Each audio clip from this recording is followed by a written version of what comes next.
Welcome back to Raising Real Estate Standards. Excited today to bring a special guest with us, former public servant, North Carolina House of Representative, and now advocate for the real estate industry, Jon Hardister. Welcome, Jon. Thanks for having me on. Awesome. Jon comes to us with a wealth of knowledge, both from the political side, but now really delving into specifically into real estate, and in his new position. And I'll let him kind of go into that in just a minute with an organization called Triad, and he'll break down what that acronym is. But it's the advocacies for the home builders group. And welcome, Jon. Tell us a little bit about you, how you got here. Yeah, thank you so much for having me on. So Triad is the Triad Real Estate Building Industry Coalition, founded in 1999, over 20 years ago. I'm only the third president of the organization. I've been in the role now for a little bit over a year. And basically, we do government affairs services for the building industry. So a lot of that, of course, is home building, but also we have folks that work in commercial, industrial, like all different, sectors of building.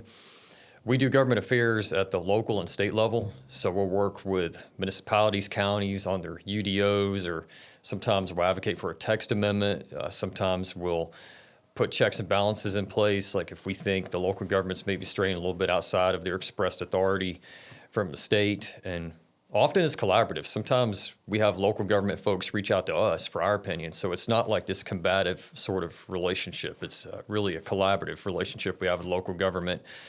And at the state level as well, we provide advocacy there. So when there's a bill that's being considered that could affect, real estate development, anything from the building phase to sales or whatever the case may be, we'll partner with the Home Builder Association, with the Realtor Association, sometimes the apartment folks, sometimes NAIOP on the commercial side, and we'll try to help steer things into a positive direction. So it's been great. Like I said, I've been in the role now for a little bit over a year. And it took a little bit of getting used to, from being a public servant and being a legislator where you make the decisions. Now I'm on the side where you advocate to those that are making the decisions, on behalf of your client, in this case, the real estate industry. So it's been great. I've enjoyed it. Awesome. And obviously real estate is our arena, and it touches everybody. And that's the really cool thing about what you're doing and what we do. It really touches everybody. There's not a single citizen, constituent, whatever you want to, the people in our area that real estate doesn't touch, whether it's from home building on the housing side of stuff, whether it's the apartments and the rental side of stuff, single family rentals, commercial, retail, all that. It affects everybody in so many different ways. And ultimately, as the building industry goes, so goes the economy for a lot of sense. It really is such a big driver, and it touches so many people. So advocating and being on the side that is pro that in a responsible way is super important. Yeah. No, it is, and that's a really good point. I make that point as well often when I'm speaking to folks. That building touches everybody. Yeah, everyone needs and wants a place to live, a place to go shopping, a place to go to work. Multifamily, single family, commercial space, office space, industrial. It's all important, and often it does kind of drive the economy. There's so many jobs tied into it. From the building phase to the management and the entire economy of the building industry has a huge impact on the overall economy. Yeah. And it's important, socially, just for quality of life, to make sure that we have, a building industry that's successful. What's really cool about it now is, we have a political environment that some might characterize as being polarized, but on building, there's a lot of bipartisan support. Right. If you look at the work in Raleigh on some of the bills related to building, you see both parties coming together.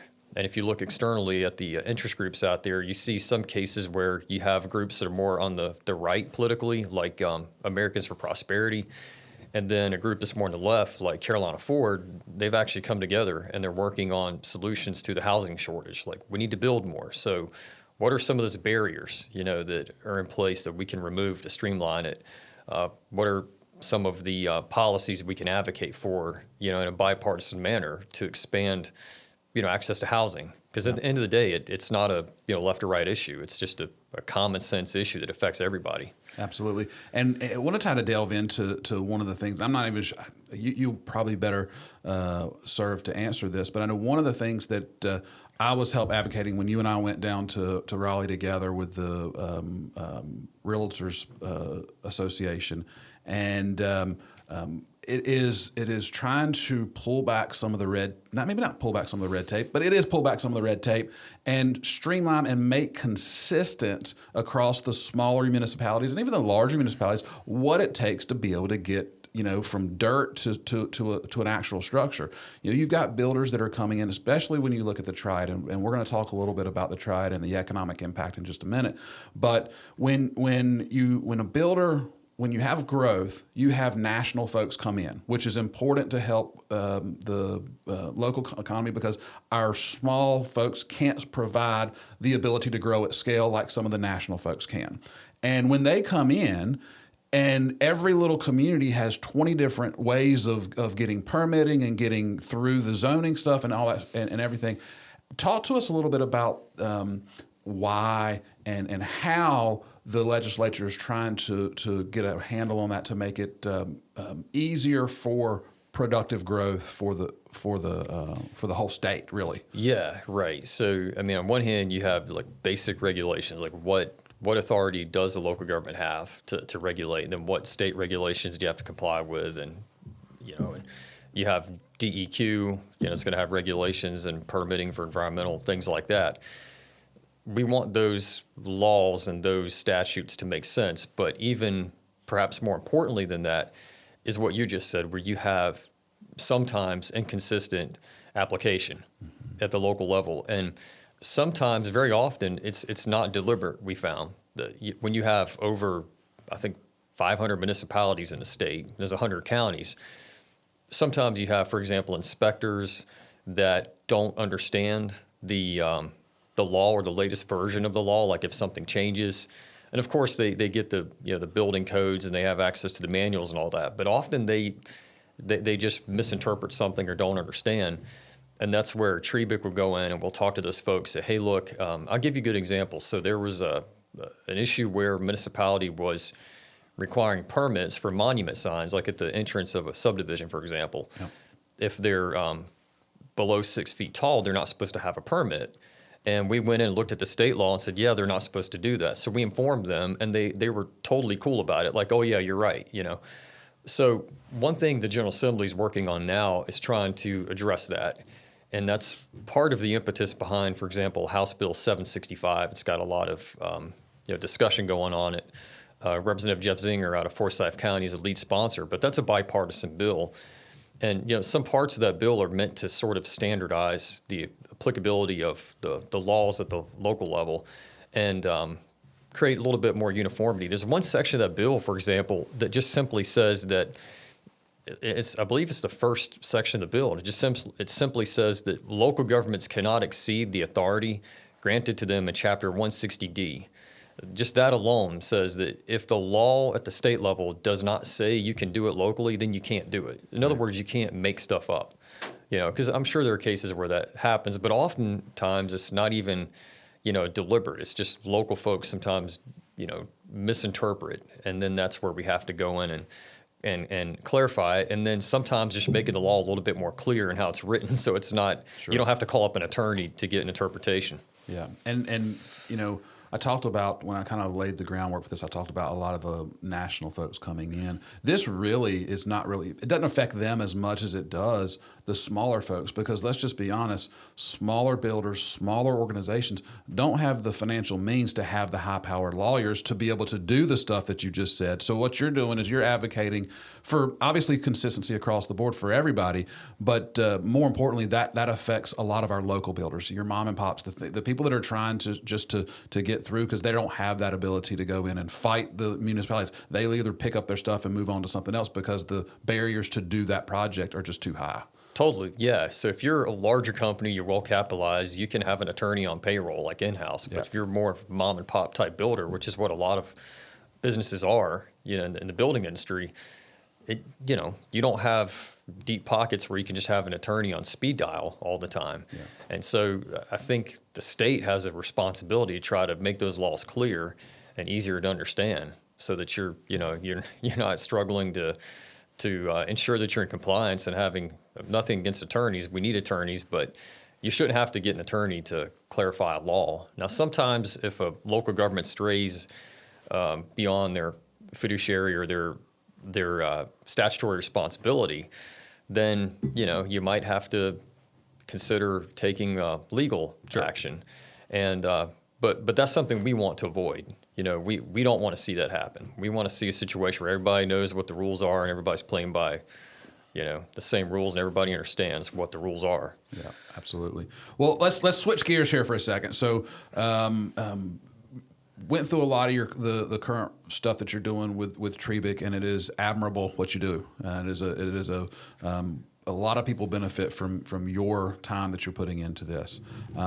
But a lot of people right now are benefiting from stuff that you did in your previous life, in your previous role as House of Representative. And what I want to kind of get into, and what is exciting, and we've talked a little bit about this on the podcast, but it's great to have somebody here that was in the trenches to help some of this stuff get through, and that is the economic development in the Triad. We're hyper local. We're talking hyper local to the Triad and all the stuff that has come recently, and walk through with us what that really means. Because to me, you talk these big numbers, and it can kind of get, oh, that's great, but kind of like with when you hear on the national level, when people are talking about the debt, trillions and billions, and people they don't really comprehend what these numbers really are.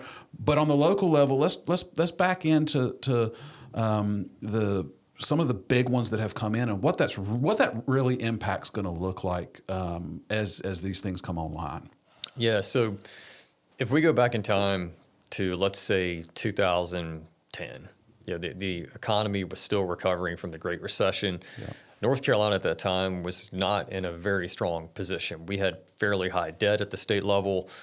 Our taxes were relatively high compared to other states in the Southeast. And we weren't really considered to be a phenomenal state for business. We were maybe a decent state with potential to do better. And so the state legislature took this approach that we need to change some things. We need to get our debt under control, which we've done. We need to lower our tax rates, which was done responsibly. The tax rates were not just slashed overnight. It was very methodical. The legislature cut the income tax gradually. It was a top rate of over 7%, dropped it down to 6.54. And then the corporate tax, I believe, is around 7%. Now it's, I believe, 2.5%, which is the lowest of any state that has a corporate tax. And we also have a flat tax on personal income. At the same time, there was this effort ongoing every session to have some kind of regulatory reform legislation that would address some regulations that were, excessive. And so as a result of all that, we're now one of the fastest growing states. People are moving here. We have favorable cost of living. I know real estate prices are up, but they're up everywhere. But if you look at North Carolina, our cost of living is fairly advantageous compared to a lot of other states. We are the number one state for business 3 out of the last 4 years. Virginia beat us out last year, but then we got our number one spot back this year. Yeah. And the economic developers across the country look at North Carolina as a state that has, again, like a relatively low taxes, a fairly simple tax system, not overburdened on regulations. And then on top of all that, we have a great transportation system. Like here in the Triad, for example, if you just look at Greensboro and Guilford County here, the urban loop, which is not far from this office, has been phenomenal. That was well planned. So I feel like our transportation system is in good shape, and the leaders at the state level are trying to stay on top of that. Other things like critical infrastructure, water, sewer, something we can maybe talk more about in a minute. We also have a great university system. Yep. Yeah, we have a very robust system of higher education here. Of course, locally you have A&T, UNCG, but then the community college system is thriving. Yeah. And that's important for workforce development and for trade skills and things like that. So the table's set, and all these jobs are coming in. So you have Toyota, which is doing extremely well. They're up and running now. They're going to continue expanding. I think what a lot of folks are really excited about is this aviation hub that has been growing and thriving at PTI. And I mean, it's been there for a while, right? Like you have, FedEx is there, Hayco, Marshall, of course, Honda Jet has continued to succeed and expand. Then Boom Supersonic and all their test flights are showing efficacy so far. So I'm very bullish on that. And of course, Jet Zero, you're talking thousands of jobs. And when you aggregate all those jobs together, and those are just the big fish, there's still a lot of, smaller mom and pop companies are coming in. We're talking tens of thousands of jobs that are coming in. So it's super exciting. We're in a hot spot in North Carolina, and I think particularly in Triad. But of course, the challenge that stems out of that is housing. And I know I don't have to tell your audience about that. And the study that was commissioned, and I think we're somewhere around over the next 5 years, 30,000 plus units short in Guilford County. So to me, that's our biggest challenge. And I've talked to some of the folks in the economic development space about that. And that's why the Chamber of Commerce, for example, has put housing as a major policy that needs to be addressed. Yeah, and some folks might think about the chamber, well, they're going to talk about like regulatory, tax policy, workforce development, but housing is one of the state chamber's top issues right now.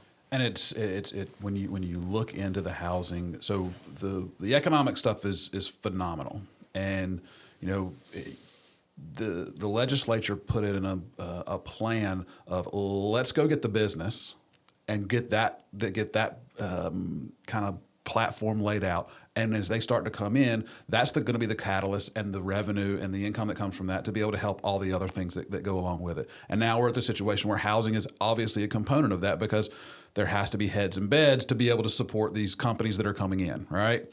And when you look at the housing shortage, and you said Guilford County has 30,000. There's 30,000 by 2030, I think. So I mean, you're 4 years away of needing to add 30,000 new housing units. That's both rental, that is affordable housing, that is middle class housing, and that is luxury housings for the executives that are going to be coming in. It's across the board a need from all levels. And the biggest one, and you said, let's talk about it a little bit. One of the biggest components of this is just how we're going to be able to service these houses. Because what do you need for housing? You need water, you need sewer, you need electricity. Yeah. And it is a tough, and people don't understand just how expensive it is to be able to bring those resources in. I think the area has some capacity to be able to grow and get to those numbers. But, outside of the 4 years or 5 years that we're going to be at the 30,000, I mean, you look 15 years down the road, they're nowhere close to being able to service what the growth could be if we continue on the same trajectory of business coming into the area. Yeah, so the local Greensboro Chamber of Commerce identified several things as a priority that the legislature and the policymakers need to focus on. But two of those things you just mentioned, one's electricity capacity. Now, we are seeing a lot of progress being made there. For example, Duke Energy has the new facility at Blues Lake, which I think is probably about maybe 10 years out from being on the grid, but that just goes on the grid, so that's going to help a lot. Water and sewer capacity is a huge issue for Guilford County. So if you look around Guilford County, if you look to the west, Forsyth County is in great shape with their capacity. To the north, Rockingham is in good shape now based on their growth and the basin there. You look to the east of Guilford, and Alamance County Burlington has very strong capacity. But if you look at Guilford and Randolph counties, I can't quote you what the metrics are because I don't have my notes in front of me, but the capacity is going to get limited the next 5 or 10 years if you look at the growth pattern. Right, you have that growth pattern, and then you have the current production level. I mean, the treatment plants are expensive, and they have to be maintained, and then you have to forecast your, again, like let's say you add another 30,000 homes, can you sustain that?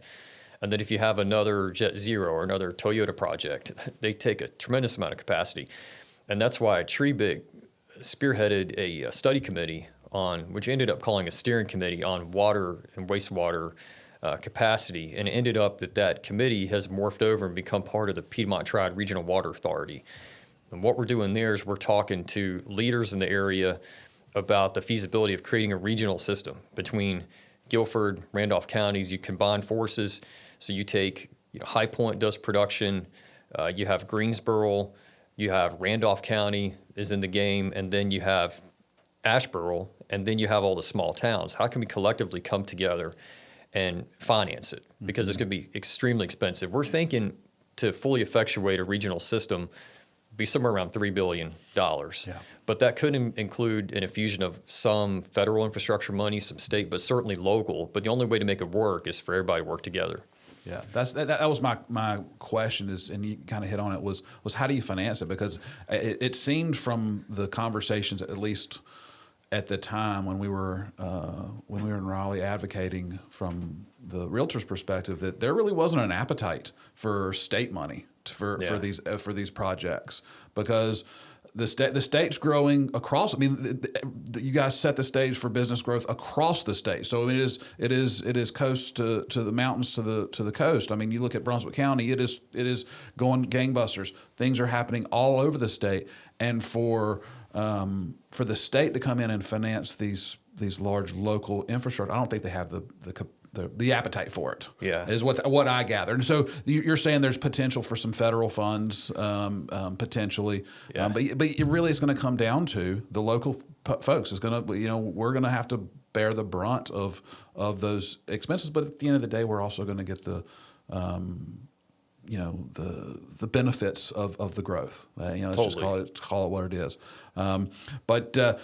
So walk me through. As I told you before we sat down, who our audience is. Our audience are real estate agents for the most part. There's some business owners and some entrepreneur mindset folks that are tuning in, but majority of our folks are real estate brokers, real estate agents. The role that you serve at Triad and knowing the interrelationship that we have, what can our folks do? What can the lay real estate folks do? How can they get involved? What do you guys need? Because you have a knowledge base and you have the ability to talk to folks and get in and move the needle. But it also takes the collective to get in and help push an agenda and push the pro growth and pro building and real estate world. What can our folks do to help you and your what your mission is? Well, first of all, I think the realtors deserve accolades because the realtors have been very engaged politically, and you have to be. There's an old saying that if you're not at the table, you're on the menu. Yeah. Some people don't like politics, but politics is what governs our society. And once you kind of get into it, you realize that the vast majority of elected officials, state and local, they're approachable. And I know the realtors have, or at least had, a program where they do outreach. In fact, Brian was, I think he was assigned to me when I was first elected to the House. And we went and we sat down, we had coffee, and I got to know more about the challenges and the issues related to, the real estate industry through that relationship. So I would tell you that first and foremost is relationship building. So I would encourage your folks, your listeners, to engage with different stakeholder groups, with the Realtor Association, or any group that works in that space, any type of trade association. That's number one. And number two, engage with the elected officials that make the policy at the state and the local level. Get to know them, educate them, because here's the thing: a lot of the legislators, they don't have direct experience in the policy related to real estate. But here's also the thing, is that they probably own a home.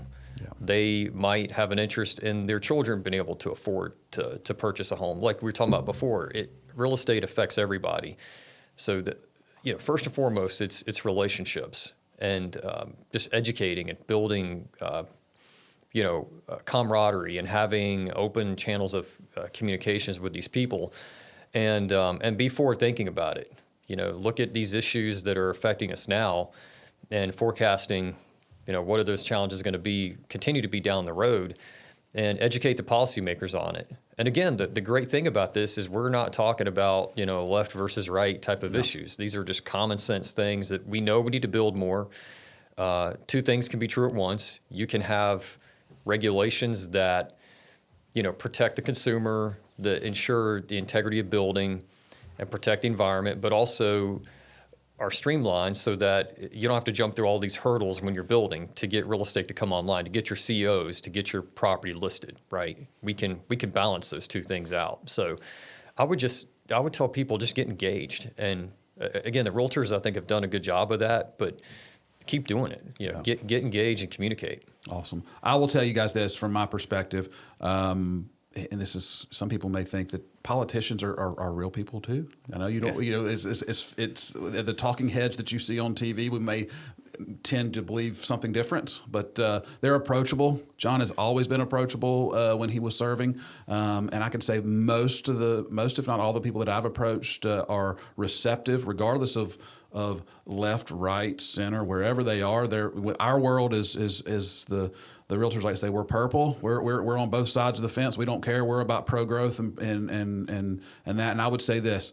Appreciate you, the collective of the real estate, the Realtors Association specifically, have done a great job coming together and having a sense of purpose, and they're very focused and they're organized, and they do have a seat at the table. They're one of the great ones that have a seat at the table. So if you're looking to get involved, I encourage you to, again, as Jon said, seek out one of your local advocacy groups or elected officials.